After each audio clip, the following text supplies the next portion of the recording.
Nagpakulot ako, pinakita ko yung picture ni Maris Racal. Gusto kong achieve yung Maris Racal, ano? Ayun naman, achieve naman yung Maris, ah. Maris Kalakal nga lang. Huwag niyo na sabihin na hindi bagay, ha? Kasi alam ko na yan. Pero okay lang yan, at least nagtatry tayo ng iba, di ba? Ibang hairstyle, hindi puro straight lang. Maris Kalakal. Kanina mataas to, nakaganyan. Ito isang mababa kasi nauna ikulot ito, di ba? Ay kanina Valentina to.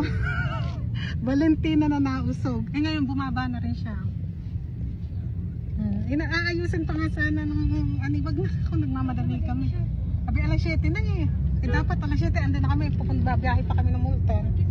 Ito yung bangs ko, nagtatago sila. Paano magiging rakas ay Maris Racal yan? Kaya nagiging Maris Kalakal eh. Labas ang bangs. Kanina nakatingaro pa itong ganyan eh. Buti nga bumaba na.